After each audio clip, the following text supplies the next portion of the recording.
Okay, good.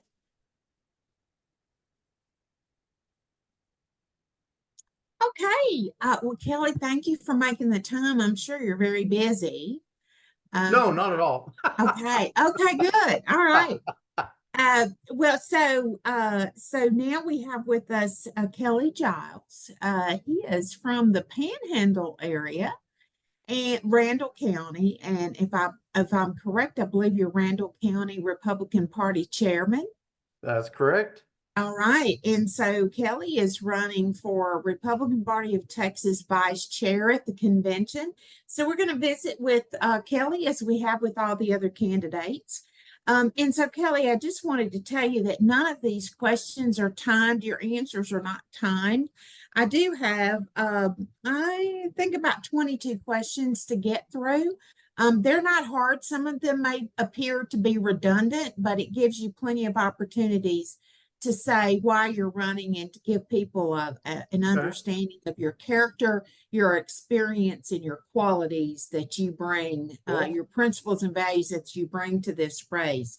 So there's only just a couple of policy questions that are really important to the grassroots that I will ask, but otherwise we'll just start off with giving you an opportunity to identify what you believe are the character qualities, the experience, and the core beliefs that make you the right candidate for a Republican Party of Texas vice chair. Oh wow, man, you you just opened up right, took dead aim, didn't you? Okay, Mhm. so one of the things that we need more than anything right now is leadership. Okay, and then people define leadership a lot of different ways. So to me, leadership is the person who's willing to step out, be in the front, and make choices that are best for the whole, irregardless of how it affects them personally. Now, if you're a smart leader, you will make sure that your alignment is with the whole. In other words, you don't want to be against the whole. You want to be aligned with the whole. So leadership, and unfortunately in today's society, leadership is very lacking, and there's a reason for that. I think maybe you will agree, or those listening will, that we're overwhelmed with bureaucracy. In whether you look at the school districts, or you look in local governments, or whether no matter what you're doing, it seems like bureaucracy is right behind you, just overwhelming you with regulation or rules. And I think that's something that we have to come to terms with. And so just being outspoken that, hey, when we have this structure, order, and process, which I am very keen on in the Republican Party and in our government, structure, order, and process. But when the structure and order and process overtakes and overwhelms the desired results or the achievement, well, we've defeated our purpose. What good does the structure and order process do us when we aren't able to achieve anything because of all the weight that's been thrown around us? But I'll throw that back at you. What you got? Okay. So next, my question is, where can one find the job description for RPT vice chair? And once you tell me where you can find the job description, would you cite your understanding of some of the most important official duties that you see the position to bring? Okay. So number one, I've said this, so as far as citing where it's listed, that I cannot tell you. But I will say this, that the Republican Party, there we go again, that's a little bit of a catch-up, because there's part of the structure and order process that is trying to overwhelm the results side. So I'm very results oriented. So number one, so we'll just get into it. We'll go for the jugular here, is that we have a problem in the Republican Party of Texas. We have done a great job of running off a lot of our contributors and a lot of our donors. And so we have a problem there. We have enough money to get through this convention in good shape, 2026 is a problem. So I'm a businessman. So when I look at a problem, I try to analyze it and say, hey, these are the issues. We're running out of money. So in my perspective, as far as a vice chair, number one is you should be a supportive role to the chair, no matter what, because we're in this together. Now, whether the chair and I match up on ideology or not, that's beside the point, because the chair is the lead. The chair is the lead. Then the Republican Party of Texas, the SREC, they have their agenda on what they want to accomplish. So you've got to take your lead from them. In other words, what do they want done? What do they want accomplished? Now, as an elected official, as a vice chair, my responsibility is to figure out the strategy on how to get that accomplished. Because committees, which the SREC is, committees are great about setting policy and setting the parameters for which to operate. But you hire somebody, in other words, elect somebody to go out and get the job done. And so fundraising is the other part of it. So in just one event up here in Amarillo, we raised $144,000 in one event. That's net. That's not gross. That's net. So my question as a Republican is to the Republican Party of Texas, what's going on? Why are we not fundraising? Where is it? Where's the organization to do that? Where's the directive? Where's the leadership to get that done? So we've got to fundraise. The other part is very serious. So even here in Amarillo, I, as the county chair, cannot get on television to do an interview with any of the local stations. So we've got to look at things like maybe GAWTP TV, a podcast news, such as you're doing this evening, podcast news. And so we've got to look at ways that we can get our message out in a way that can be consumed. And this is where people get confused. Yes, you can have all sorts of information coming to people by email, by other sources, but you have to hit them in a source where they can receive the information. So in other words, I'm answering your question. Number one, you got to play a supportive role to the chair. That's your first responsibility. Second responsibility is you've got to take direction from the SREC. Third responsibility is you've got to go out and fundraise. Fourth responsibility is now we have to start focusing, bringing this strategy together so that we have to hit on what I call the most important factors, and I'll give them to you right quick, is number one, I think we have to bring unity to the party. So how do we do that? We bring that through our belief in our God-given inalienable rights by the Constitution and defense of the Constitution of the U.S. and of Texas. We have to be defenders of the Constitution. We have to maintain our sovereignty through border control and currency management. We all know we're printing money like we're burning the printing presses down. Okay, so we have to address that, and election integrity. So that's going to be my focus is on those things. So I'm a businessman. I'm not a party player.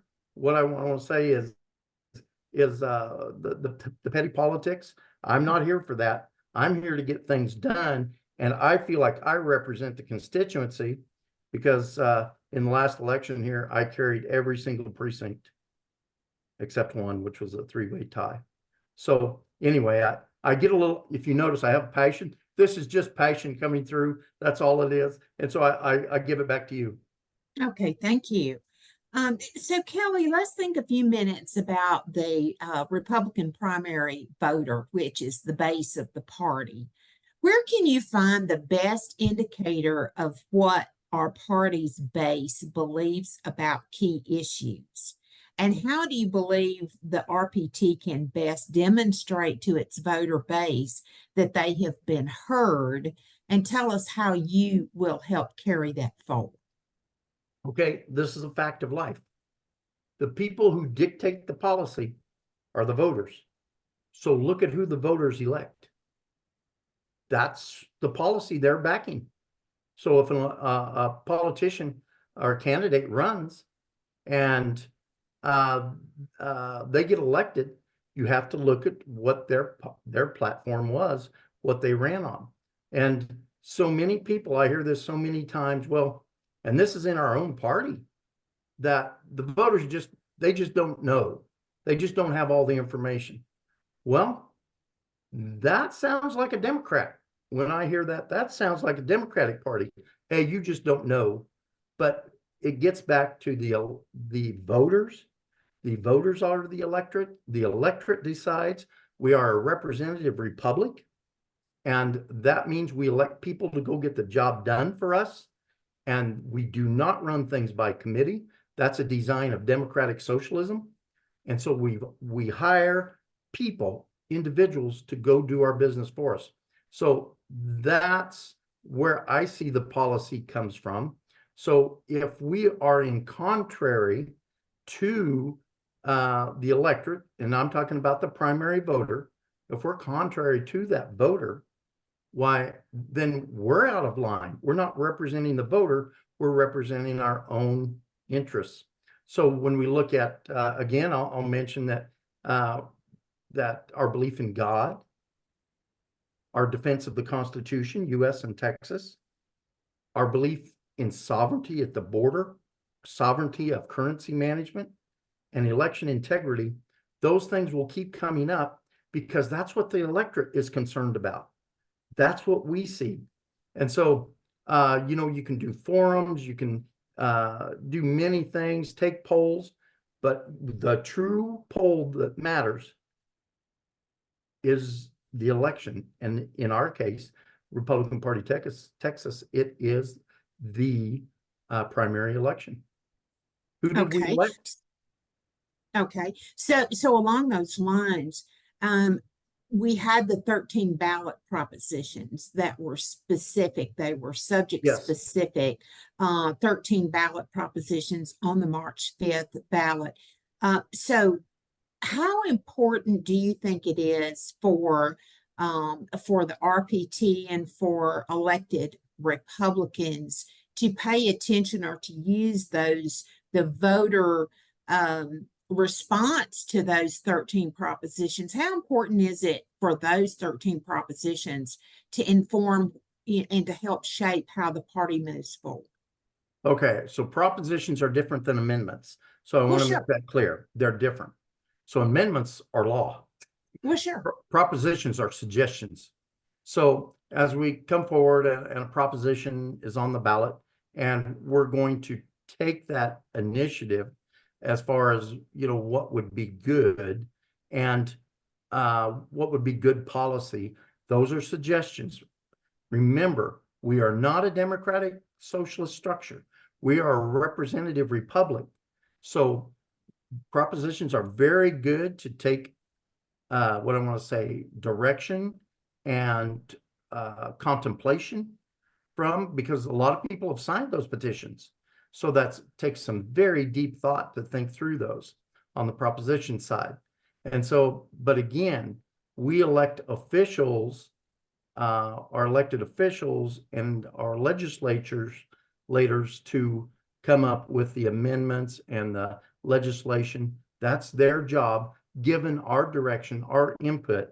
But we do not want to get into management by committee. We've got way too much of that already.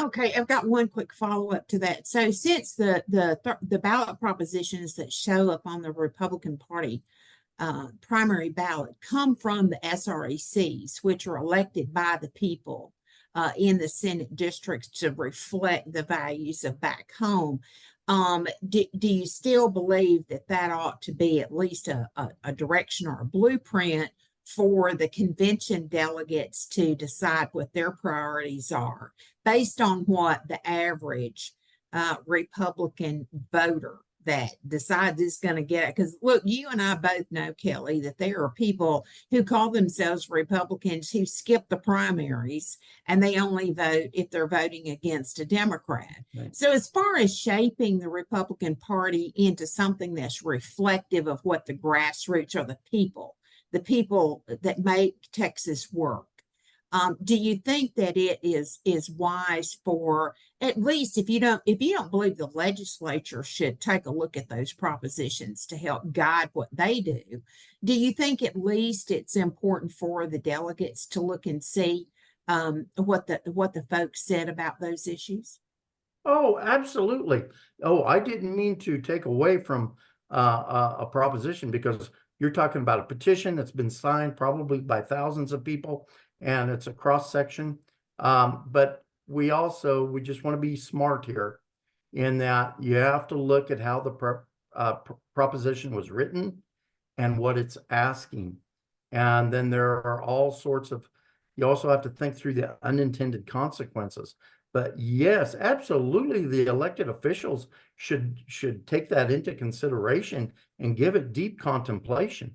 And so I think, and you're making a good point here. You brought up a very good point. I don't know if you intended to or not, but you're doing an excellent job of it. But anyway, there's, again, there is the Republican Party, which is your primary voter. And then there is the general electorate. So you got to think through a Republican politician running for office. What we normally see them do is tack to the right during the primary, and then they move a step or two back toward the center for the general election. So we see that again and again and again. And so we're back to integrity here. What we call character, integrity, leadership is, I think we should look for elected officials that are pretty much the same no matter what. And so, in Randall County, we function as a one-party GOP system because we vote about 75 to 80% Republican in the general election every year. So we're very red county. So that's a luxury for us. So we can function as a grand old party system. And so what the grand old party system is set up to give everybody a voice, all from left to right and everything in between. So from liberal to fundamentalist and everybody in between, which conservatives, in my definition of how the GOP functions, your conservatives are more toward the center. So when we look at that and we say, okay, we're going to take that information in, here come your propositions. We're going to take that information in from all angles. We're going to think through it. And then let's lead into the politicians who are exhuming that information. If you are in a county that is not having GOP robust debates, a series of debates, you are missing the point of a representative republic and the grand old party system, because it was set up so that we do listen to everybody's voice. We sit there and weigh it. Now, I always get in trouble with this, but we have a Presbyterian style of government in the U.S. The U.S. Constitution was designed on a Presbyterian style. And so when we look at that Presbyterian style is set up to listen to all angles, weigh the benefits and the discounts for all ideas and propositions, and then make the best choice possible for everyone concerned, which we all know normally what that means is that you get some of the things you want and some of the things you don't necessarily like, because guess what? We are a republic, and that's how it functions. We all have to get along. We have to give and take, and that's the way it is. Okay, thank you, Kelly. All right, so let's talk about party rules a few minutes. Current party rules allow for the SREC to censure a Republican office holder who violates the party's core principles, and that would be Rule 44. Do you think we should continue with this rule? And if so, why or why not? I think censure. Okay, let's just get into it. So there's been a big upheaval. I'm an SREC member. So there's been a big upheaval because of what's happened with the Speaker of the House. And the knee-jerk reaction is to always come up with more rules. And I'm not saying that that's not a good thing, but again, we've got to be careful about how many rules. So our problem is not necessarily that we don't have enough rules. Our problem is that we need a person of higher character in that position. So we have to look at that. So if someone is not being faithful to the party, our efforts need to go behind replacing that person. That's how representative republic works. We can pass 1,000 rules, which, remember, rules tend to correct just as much as they tend to rule over you. So we all have, once we create a rule, we all have to live by it. And unfortunately, again, our representative republic was set up on giving leeway or latitude to the individual representative to go out and get the job done. The more we hamstring or hand tie that ability, the less we get done and the lesser government we have. And so I want to make one more point, and I'll give it back to you, is that I come from an angle of looking at good governance. In other words, we all have to be on guard against identity politics. This person talks like me, they sound like me, they walk like me, they share ideas like me. But I've got a question for you. If that person is not a good governance person, what benefit are we serving by promoting that person? They have to be I'm not saying you can't back your friend or your ally. I'm saying first choice has to be, is this person the best governance person running, or the best governance person involved in the situation? And then we have to move forward from there, because we can see in today's society what happens with identity politics. I mean, at the national level, at the state level, local level, we just want to vote for that person because they're our buddy, or they go to our church, or they go to this, or they go to that. Well, that's fine, but we've got to pivot just a little bit and say, we're here for good governance. If you can't say that in your mind, that my priority is good governance, I think we've missed the whole point of why we're doing anything. Okay. Okay. Well, Kelly, along those lines, then, when you speak about good governance, can you cite some examples of some actions that you believe represent clear violations of the party's core principles, which would then give us a result of poor governance? So could you talk us through some of the things you believe that are such severe violations that they would require accountability and enforcement of Rule 44? Well, so there's I always say there's two arms here. We mentioned the structure, order, and process, which we're very keen on that as a party. Structure, order, and process. But we tend to forget the other side of it, which is liberty, transparency, and accountability. The liberty comes from the elected candidate, giving them the leeway to go out and get the job done, and to come up with a strategy to achieve the electorate's will. Then the transparency comes in that being open and doing things above board. And the accountability comes from the electorate.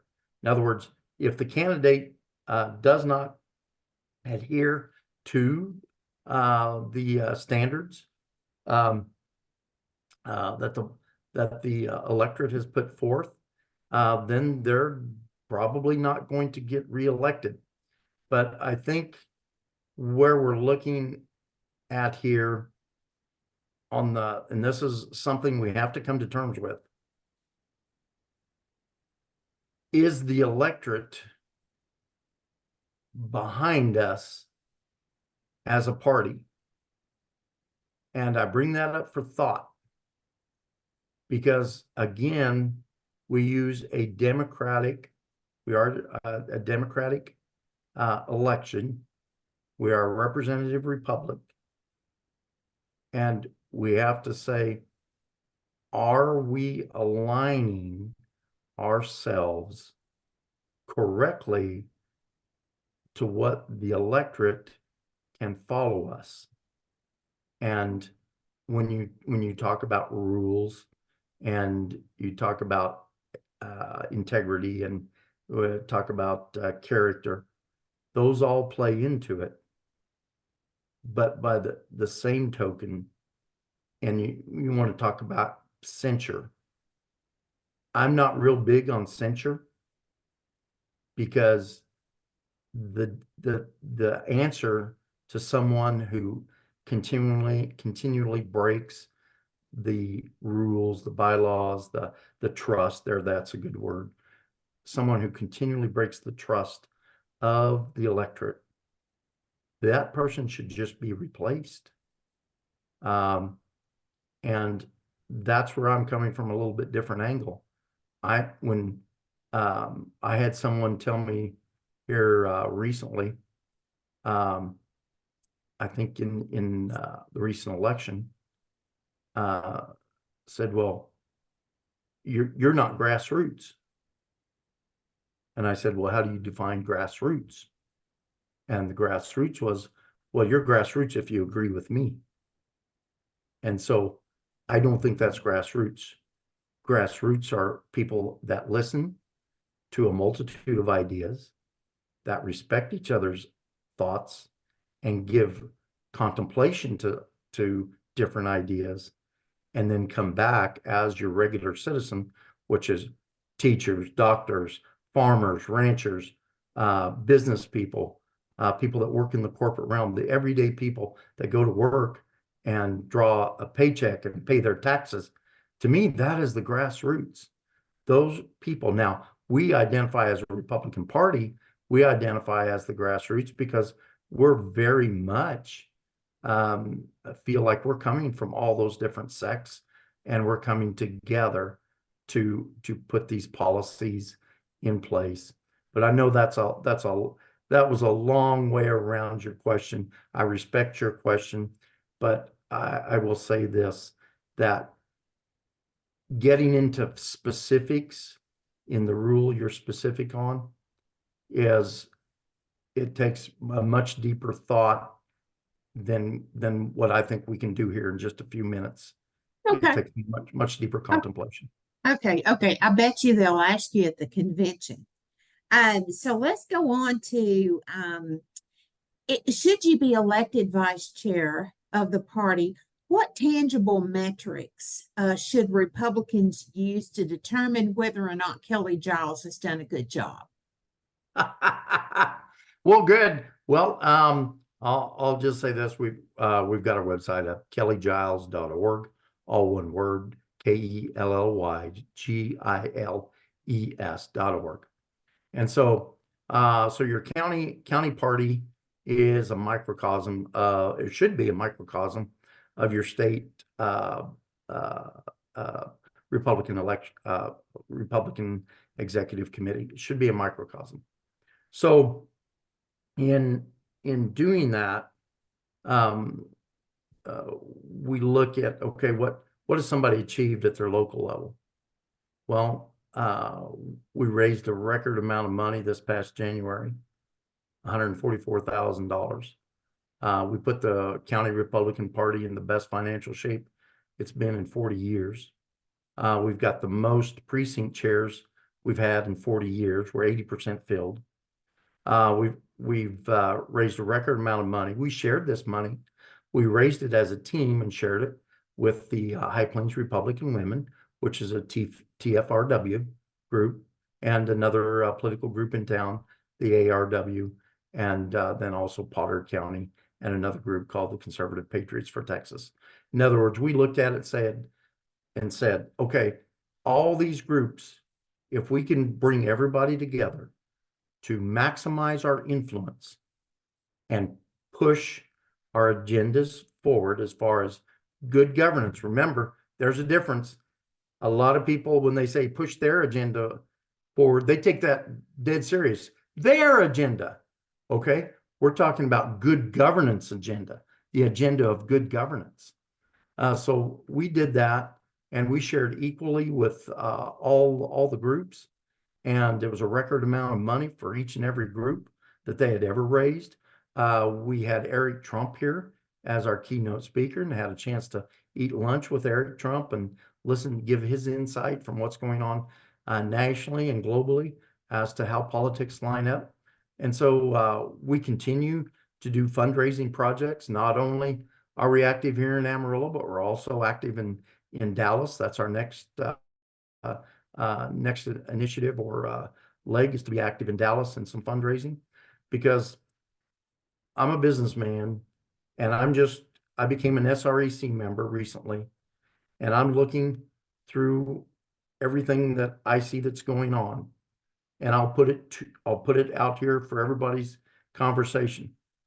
If we don't take it seriously, these things that have to be done as a party, what good is your Rule 40 do? There won't be any party. We're going to run out of money. 2026, we're done. Okay, what good is it what good is it to argue over schools or Rule 40 or Rule 72 or whatever? What good does it do to take that stance? We're done as a party. We're broke. So we have to take those steps to ensure the financial security of the party. We have to look at those priorities again, which it goes back to, we always got to keep God in the mix, our God-given inalienable rights, our defense of the Constitution, US and Texas, maintaining our sovereignty, which is the border control, and addressing our currency, what's being done to our currency and our election integrity. If we don't solve those issues and our finances, if we don't solve those issues, I'll put it to you and your grassroots members, which I mean this very kindly, we have to shift gears. We have to look at this and be honest about this, that if we don't take care of these priorities, 2026 looks pretty bleak, and we've got to shift gears. We can come back to these other issues that you're talking about, and I give you great credit for, and I'm sure you know them in detail, and I'd be glad to be edified on them each and every day I'm at the convention. But we've got to realize what's going on here. And if we don't solve these mainline issues, we're going to be irrelevant. And so I'm being brutally honest here, and I apologize, but it's just the fact. Okay, if you're elected the vice chair, what percentage of the party's annual budget would you like to see in donations of $100 or less? And what do you believe the RPT needs to do to increase its small dollar donations? If you believe those are Great question. All right. So this goes back to our leveraging our media presence. So I talked about not only starting up a GOP TV arm. In other words, we have to be out there on a regular basis, and we have to meet people on the level they are. The same with fundraising. We have to upscale the electronic fundraising, and we have to be out there beating the bush, proverbial bush, on a regular basis. Now, we did a sampling in Randall County. We sent out over 6,000 letters to voting primary voters. In other words, Republican primary voters. 6,000 letters before the primary, and asked for $25, $50, or $100 donation. And so I know we're doing this by Zoom, so I won't make it so interactive.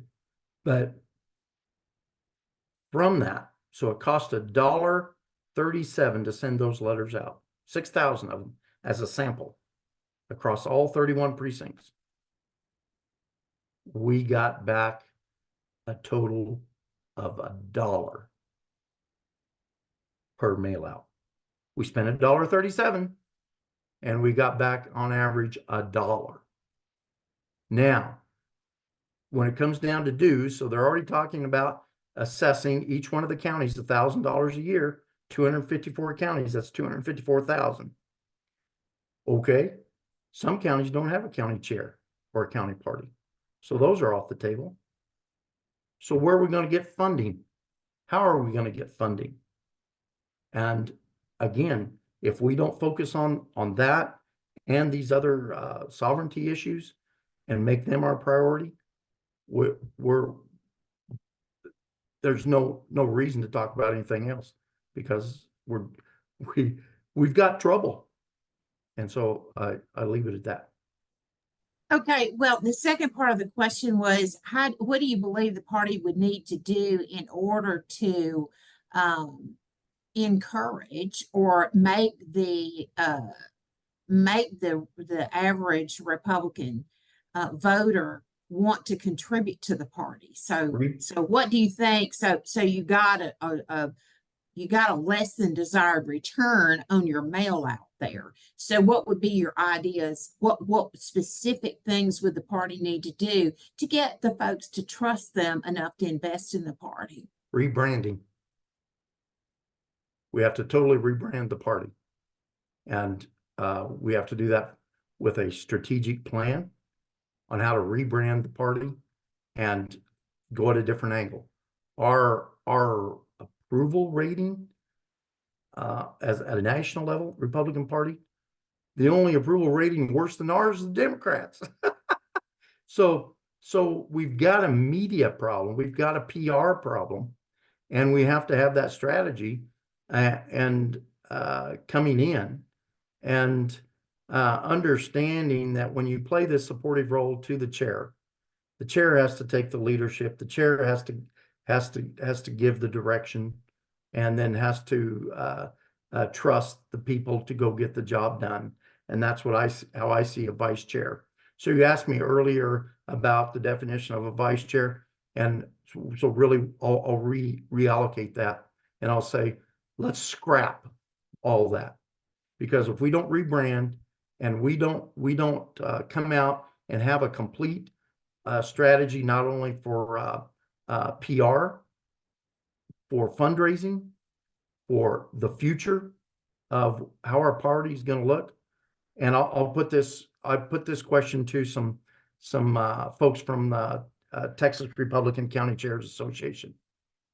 If we continue to do what we've done for the last 40 years, and we continue to function in the same way that we functioned over the last 30, 40 years, and we expect a different outcome, is there not a level of insanity in that? Is there not? I mean, Ronald Reagan was great. He said that you're talking an element of socialism there. So if socialism is not a government theory, it's not an economic system, it is just a level of spiritual insanity.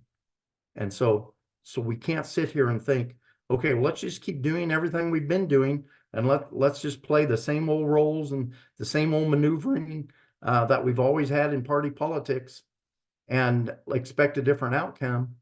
And I think we're foolish. I think it's just wishful thinking. So with all due respect and regard, I think that's where I'm coming from, is what we've been doing the last 40 years ain't working. And I'm coming as a grassroots person, a true grassroots person. I'm a farmer and a rancher and a businessman, and I'm in real estate and several different things. And I'm saying, as a voter and an electorate member, I'm saying what our party's doing is not working. Okay. And so I'm coming to give my input and provide that leadership. But change comes slow.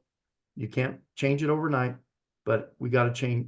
We got to make changes, or we're down to our last 2 years of existence. Okay, thank you. There is a perception, and I'm stating there is a perception. I'm not saying whether I think it's right or wrong, but there is a perception that party officials must place value on the opinions of the high dollar donors over the identified priorities of Republican primary voters and those of the convention delegates who serve to represent the interest back home. Do you believe, Kelly Giles, that this is an accurate perception? Why or why not? Okay, it's accurate in some cases. Some cases it's not. So I can just tell you what our situation is here. We have some very good donors in the Amarillo area that truly want good governance. Now remember, they're not identity politics people, they're good governance people. We want the best good governance type person to succeed. And so they want to get in behind those kind of people. The same with the policies that we push forward as a party. We want the good policies to advance. But again, this takes resources. And so I've seen so many, not only at the local level, but at the state level, where there seems to be an attitude of all donors are bad. And that's not true. That is not true. There are good donors out there and people that care. I'm a donor. I am a donor, not a big one, but I'm a donor. And so I feel like I want the Republican Party to be successful. And I told somebody this the other day that was asking me a very similar question. And so I work with donors all the time. And I said, you know, when a donor comes and says, I want to give you X amount of money. Well, great. Thank you very much. We really appreciate that. And they'll say, how do you anticipate using it? Well, I'm going to use it like this, this, and this, and this is what it's going to go for. And then a lot of times the donor will say, well, is there any way that we could do this? And so this is where I think how we have to discern this. If their wish with their money is for something that's agreeable with our policy and our mantra and our ideology, yes, by all means, we want to go out and help them. We appreciate them helping us. And yes, we'll advance your cause. But if someone comes and they want to give us money and say, we want this and this done, and it's against our character and against our policy, well, then you politely say, well, we really appreciate that. But, you know, I think we're just probably not on the same page, but, you know, maybe somewhere on down the road we might, and we thank you very much. And then you go down the road to the next visit and you keep on going. So that is my discernment on how to handle this. And again, none of us are perfect. And we all can only do the best that we know how to do. But that's my perception. We need donors. We want donors. We need to be able to fundraise electronically on a year-round basis. But I think it is a fool's journey to think that we can raise dues money at this point. That may change, and I'm receptive to that. But right now, our sampling of 6,000 voters in our county told us that no, they are not willing to pay a dues, nor is the county executive committee members willing to pay a dues. We might be able to collect that $1,000 a year from the county committees. I think that they can raise that. But, and so this brings up another question. What do county chairs need, whether they're urban or they're rural? Well, they need relationship, in other words, network. They need help fundraising. They need a designed fundraising system that they can grab hold of easily and put in place. And they need communication and support. So I see this as a big part of what a vice chair will do. Again, working under the chair, because you got to work together. If you're working opposite directions, you're going to have problems. But I think honesty in communication is very important. And Most people here, I think, do we not only have, unless someone's popped in the race recently, we just have one female running for chair. Yeah. And Yeah, we have two. okay, have two females. Okay, so in other words, I'm not to be considered for vice chair unless, according to the rules, a lady is elected chair, then I am viable as a vice chair. So those are some rules we follow. But I'll just put it this way, that a couple of years ago, Dana Myers and I and John, her husband John, went down to the border to observe what was going on down there. And it was eye-opening. It was incredibly impactful. And we had to, it's so frustrating because we saw what was going on, but as an individual, you feel like, golly, I just have so little power here. And understanding also in politics how things are connected, that our border issues had some connection to the impeachment trials that we went through here in Texas, which had connection to getting conservative justices elected on the U.S. Supreme Court. A lot of people don't understand all that's connected. So now I think our governor's in a much better position to act and do things.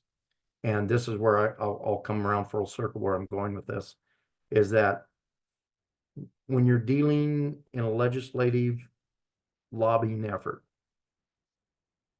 the first thing you do, you don't go into a congressman's office and say, I want this, this, and this. You go in there and first thing you do is create relationship.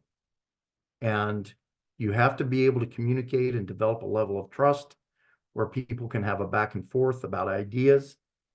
And then you start moving the policy forward, and you do it step by step, inch by inch, but understanding we're all in this together. We're not enemies. We're not enemies unless we make it an enemy. We're here to work together. And so we have to take things step by step. But anyway, I'll throw it back to you. Okay, thank you. So now, Kelly, we're going to have a couple of policy questions Okay. that are short answer questions, and then we'll have a few more that are short answer, and then you'll have an opportunity to do your close. Do you support legalizing casino or online sports betting in Texas? Why or why not?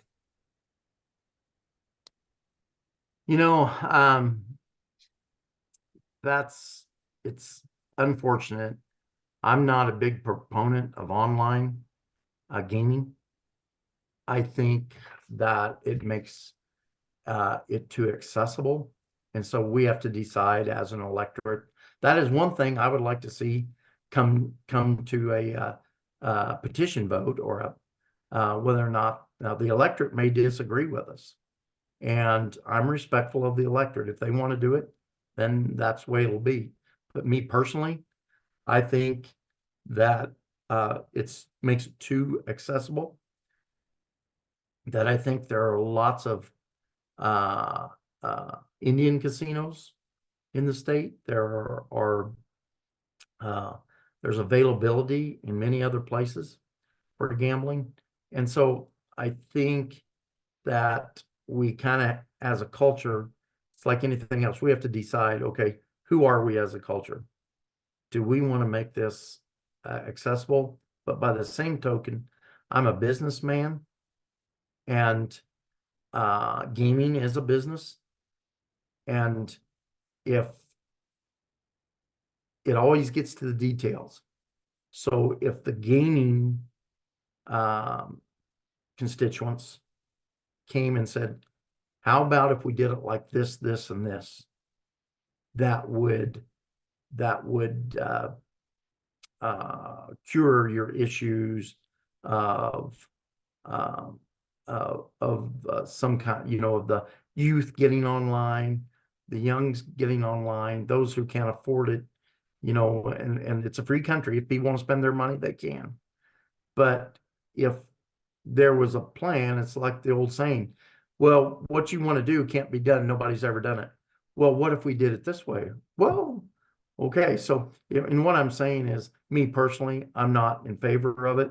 But if someone came with a plan that would suffice our objections, then I'm willing to listen.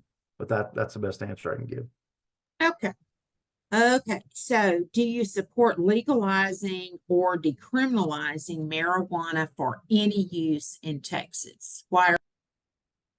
I think for medicinal purposes, for medical purposes, I've never been against any drug if it's used for prescription.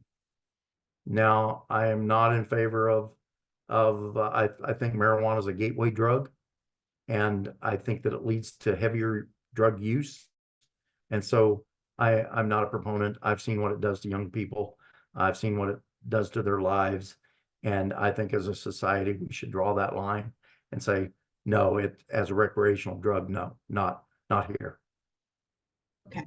Okay, thank you. Have you ever testified at a legislative hearing? And if you have, could you tell us what topic you testified on? No, I have not. I have not testified at a legislative meeting. All right then. So Kelly, I think we know a little bit about your management style, but tell us how you persuade and influence people in a couple of sentences. Just tell us, define your management or your leadership style. Okay.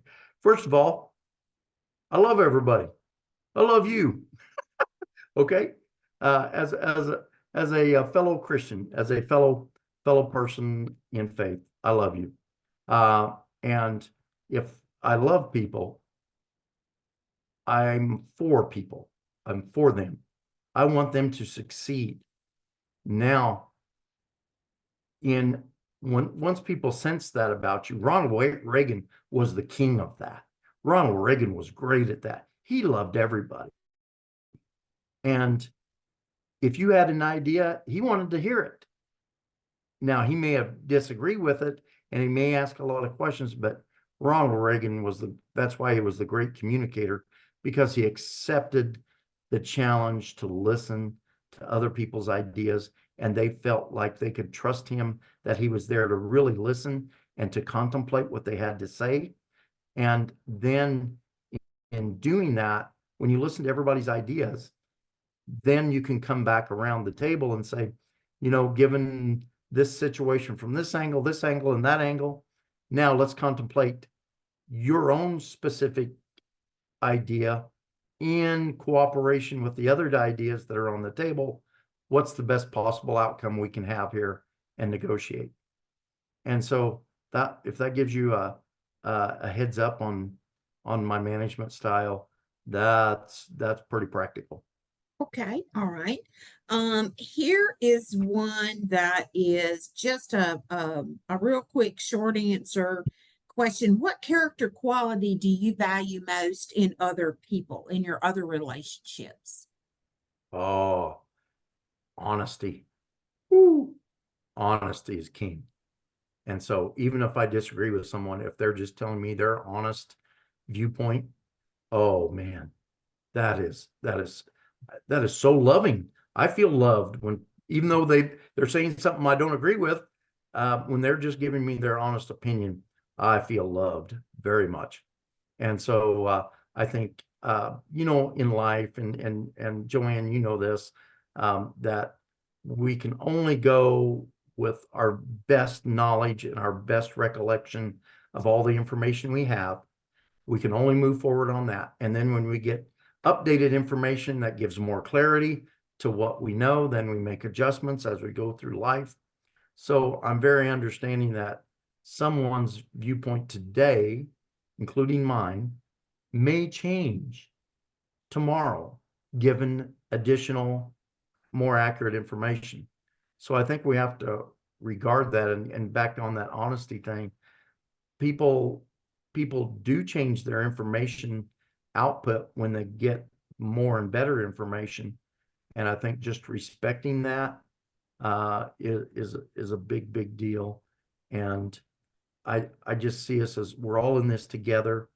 We're here to work together, and we're here to listen, and then get that to consensus going. And so, anyway, what you got next? Okay. Think about a conflict or a fork in the road point or experience in your life that might have been painful or life-changing. And what did you learn in that experience, and how does that experience inform your decision making today? Woo, man, okay? Do we get to the easy questions later? Are they coming? Okay. So anyway, obviously, when I came to faith in Christ, that was a huge change in my life.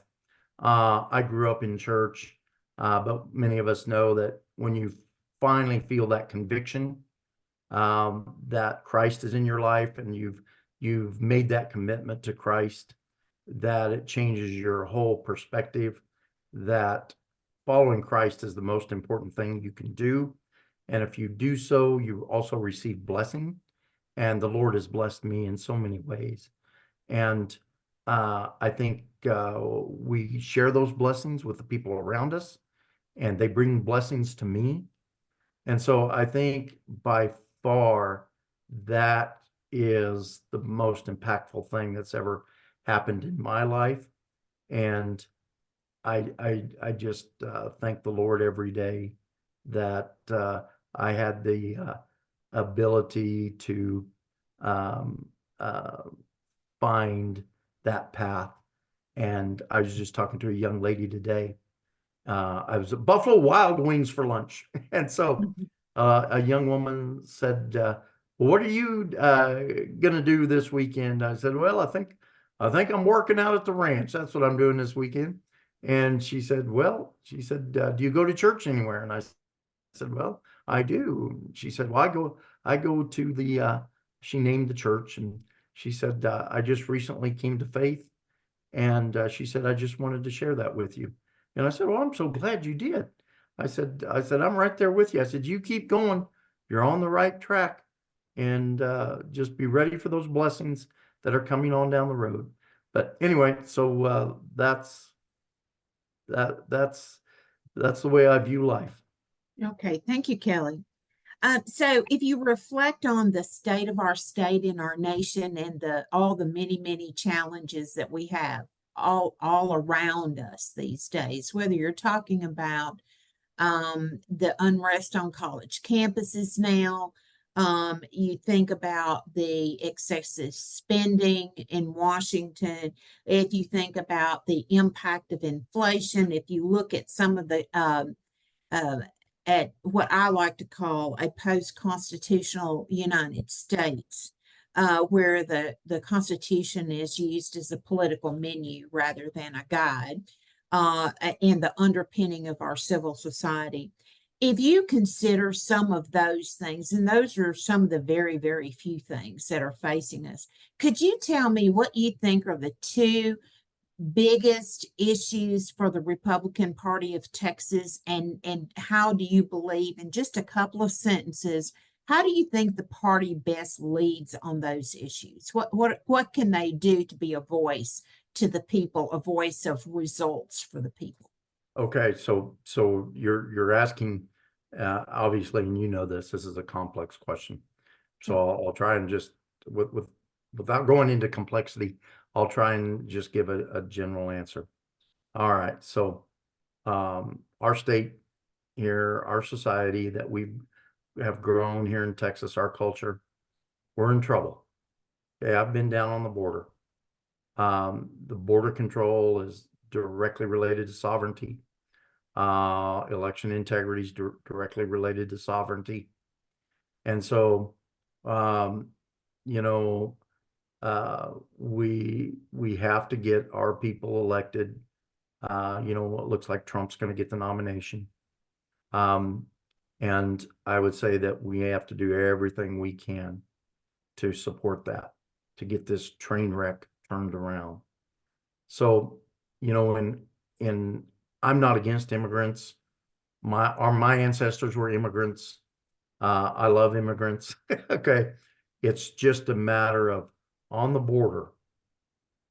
We've talked about that structure, order, and process. That's been thrown by the wayside. Okay. We have no transparency with, you know, so I've been down there personally on the ground with my own 2 feet and 2 eyes to watch what goes on down there. And it's horrendous. And if we, I feel like that sovereignty issue affects so many other things that we're going to look, if we don't take a stand on that sovereignty issue as a party, as a state, as a people, we are going to risk losing everything else. And, you know, we're just not set up as a society to take on 5 million people over a 3-year period. We're not set up. Our schools are overwhelmed. One of the rural school districts up here has 31 different languages in their school. Okay, that's fine. We're glad to have the immigrants. You know, we would like them to come legally. You know, they're here, so we have to deal with it. But, you know, think of that.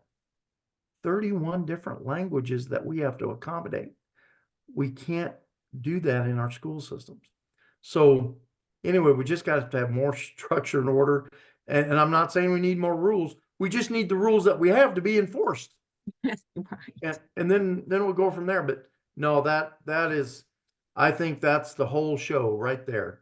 When you talk about our sovereignty, that's the whole show. Okay, thank you, Kelly. What are your thoughts on extending opportunities for booth space or sponsorship at the RPT convention to groups whose stated mission violates the Republican Party of Texas platform? Okay, so this is where we're a little different from the public. A lot of people get confused that we're government. We're not government. We are party clubs. Okay, we're not government. And so we get this a lot about Open Meetings Act and a lot of questions about that. But we are able at our Republican convention, we have the say so on who comes and who goes. If certain people are in conflict with our morals and our objectives, why would, for example, the Democratic Party wanted to have a booth there? Well, why would we let them do that? You know, maybe somebody's got a better answer than that, but we are a club. We get to decide what our parameters are. Now, when you get into government, remember there comes your Open Meetings Act and all that business, but not at the party level. We're a club. Okay. All right. Thank you. So let's talk just very quickly about your thoughts about how the Republican Party of Texas can better defend children in this era of cultural Marxism. We know that cultural Marxism has been on the rise in the United States for several decades. But during COVID, parents were able to see into what their children were learning or not in schools. And that's not, the public schools is not the only way where children are at risk in our society. So, can you name a couple of things that you think the Republican Party of Texas can do to support children and to defend children from the evil things that go after children today? Well, okay. So in our school district, public school district here, our administration invites in and opens up our school to use by churches after hours. We have placed in signs in our public schools that say, "In God we trust." We have done that because we have to have that reminder. that is, to me, and what you're asking me is about changing the culture. And in changing the culture, that's the hardest thing to change, but it has to be done. Changing the culture. So I'm a businessman, so I focus more on results. I look more at results.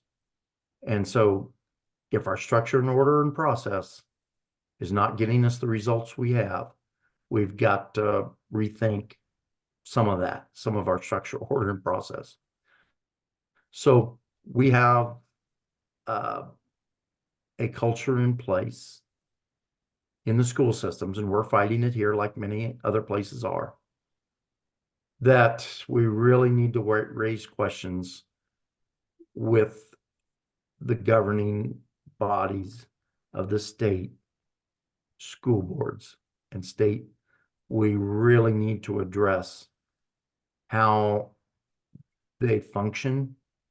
We need to address our involvement in those state school organizations. And again, it's relationship building first, then it's working together on policy and understanding each other. So one of the issues we have that I see coming is in this compressed budgeting system that we have in our school districts, is the state kicks in more and more of the money. And that's a problem because you talked about Marxism. You know, the state having more and more influence. And even the school administrators here want local control. The school board members want local control. And we can fix things locally, such as, and you talked about that, keeping the kids safe. And a lot of that is making those, what do I want to say, those religious options available to them and encouraging them to apply themselves. But we really have to look at the driving force behind our issues, and it's the state level organizations. And we have to somehow work on that culture, because at the state level, their thought process is, well, we're the state, we know better. And I'll guarantee you that they don't know Randall County. They don't know Roberts County or Robertson County, wherever it may be. The people that live there know their county and their school district. So I think we have to work with the state organizations to say, hey, we've gone a little too far in our state mandates and in our state, what do I want to say it, string pulling, being the puppet master. We've got to come back to common sense. And I think we can get there by using the Republican Party and working with state legislators. So we have to remember, over 40 years, this school issue did not happen overnight. It happened over a 40-year progression. And we have to be able to communicate that to those legislators, which many of them have been there 20, 30, 40 years. And we have to say, hey, guys, you went too far. And we love you, but we want you to know we got to do something here. We're killing our culture at the local level, and you're just pounding us. And they need to hear that more and more, that you got to back off, and we've got to give more control to the locals, because they're the ones that can fix the problems, not somebody high up in state. Okay, thank you, Kelly. In the opening section to our Republican Party platform are the preamble and the principles that are laid out there. Could you cite 2 or 3 of what you believe are the most important principles there, and just cite a couple of those and tell us just a little bit about why those are so important for today's Republican Party? Okay. ask that one more time with just a little more clarity. Okay, well, in the introductory section to the Republican Party platform, there's a section that's a preamble. It lists the values and principles from which the Republican Party states this informs our decision making. So I would just ask you, are there a couple of the principles and values that are listed there that you think are very important for us to continue to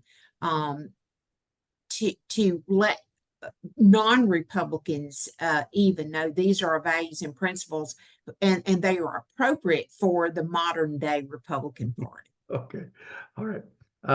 So I don't have them in front of me. So, but we are a godly people, and so we have to have faith in the higher power. We're for the least amount of government possible, and when I say that, I think a lot of us would agree that we've gone too far. Just as like we were talking earlier, we've got too much government, and so we have to have government because the alternative to government is no government, and that's chaotic. So we have to have a certain level of government. But when we look at self-direction, in other words, we want to we're just talking about having local control. We have to let the people go out and lead the way and search for the right answers. Government is not the answer. Government, that's why we want the least amount of government possible, because government so easily becomes the problem. Too many rules, too much bureaucracy, just an overwhelms the citizenry. And that's not how we're set up in a representative republic, in a free society. But I think that, a little bit of socialism, I should call it socialistic policies. In the beginning, they seem to have a benefit, but it's not true, because in the long run, because socialism keeps taking more and more and more. And a prime example of that is, the printing of all the money that we're seeing and causing the inflation, is that a little bit of money liquidity seems to have a great benefit, but then government always says, well, if a little bit does great, let's do a lot of it. And then it has a reverse effect. So I just put on a set of tires on 2 vehicles yesterday and today. So of course I have trucks, so it's different. But so for a 3/4 ton truck, I put on pickup tires. But that cost they were good ones. But anyway, the bill was $2,000 for a set of tires. I'm in the cattle business, and I know the price of beef is high.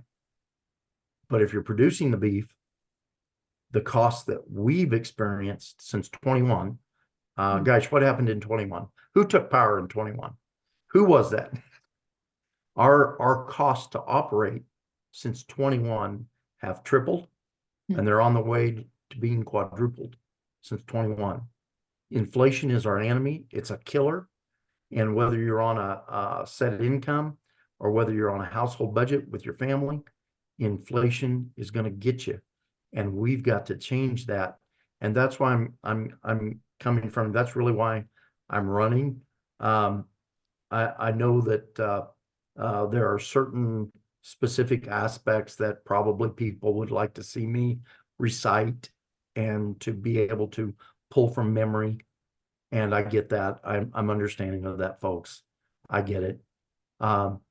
But we're at a time where if we don't take care of the sovereignty issue, if we don't take care of the economic issue, and if we don't take care of the election integrity issue, so sovereignty and election integrity, the elections will get us the right person if we're able to hold our election laws and integrity together.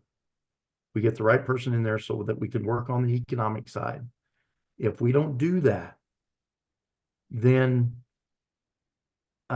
in this election, you know, the other stuff that we normally focus on is just not going to matter because it's going to be over. And so that's really where I'm coming from. That's why I'm running for vice chair, is because I'm approaching it from a business standpoint. I'm not your traditional party junkie. I'm not. And I was elected and by the electorate here in my county, carried every single precinct except one. So I think I bring a lot to the table for the right person at the right time. Because think about this. Who would have ever thought Donald Trump could run for president and win? Who would have ever thought that? Well, now we're believers. He's made believers out of us. And we're glad he's there. And so, you know, I think we got Ted Cruz coming up here. We need to be very supportive of Ted Cruz and Donald Trump. We need to work hard. And so I'm asking everybody out there, you're the people you represent as well. If we can just put aside a lot of these lesser issues that are important. They're important to everybody. I don't want to downplay the importance of them. But right now, at this point in time, and in this place, we've got to take care of election integrity, border sovereignty, and we've got to get our Republicans elected because we're down. I mean, as far as I can tell, we're down to the wire. We only got, this is our last play. And then it gets pretty sketchy after that. So anyway, that's really where I'm coming from. Maybe that was my closing remark. Well, I tell you what, Kelly, just for the sake of making sure that I have been uniform with what I've said to all 11 candidates, I'm going to say Great. this same thing to you. Close. This is your time to close the deal, Kelly, with the delegates and alternates that might be seated at the convention. And so this is your opportunity to tell them anything about you that I didn't ask, or to cite for them a pet peeve of yours that you intend to tackle within the party. Just tell them what they need to know and why they need to need to cast a vote for Kelly Giles, and we will close this out. Okay. Well, first of all, thank you. And please don't regard my passion or my intensity. There's nothing but passion. And I appreciate what you're doing because I've also done podcasts where I was the presenter. And so it's not easy to get up here and do this, especially for 11 people in a row. So thank you very much for doing that. And I have great respect for you putting this together. But I think I'm the right person at the right time in the right place. In 2 years, maybe not, but right here, right now, with the network that I have, with the ability to fundraise, with the connections on up the chain that are in place, I think we're at a point where we have to admit, okay, we're pretty close to a survivability strategy here. And I don't want us to get down to that. I want to turn the corner before we hit the wall. And so I think I'm the right guy in the right place to bring that about. Go to my website, kellygiles.org. Take a look at what I've achieved in 10 months of being a county chair. I did serve as a precinct chair for 8 years. So I learned, I paid attention. A lot of people don't understand how our political system works. And so that's why I recommend becoming a precinct chair. Get in there and just learn, go to meetings, learn, ask questions. But by the same token, I've watched the politics as usual that goes on. And I'm saying, I understand that, I get it, but we're at a time and a place where that doesn't matter anymore. We're talking about rebuilding, rebranding, rebooting our Republican Party of Texas. And if you think I'm the person to do that, I would very much appreciate your support, your vote. If you have arguments with me, I am tickled to death to listen to your point of view. And I normally wear a cowboy hat, so I'll be at the state convention. And if you see somebody in a cowboy hat, or I see if it looks like me, come over and say hello. I love to find out where people are from and what their background is. And I want to cast a blessing upon you, Joanne. I want to bless you and appreciate you for all you're doing here and the people that you represent. And you're a godsend, and I appreciate that very much. Well, thank you, Kelly Giles, candidate for vice chair of the Republican Party of Texas. You'll see him at the convention. Thank you for spending this time with us, Kelly. Good job. All right. Good night. We'll see you there. Thank you. Thank you very much.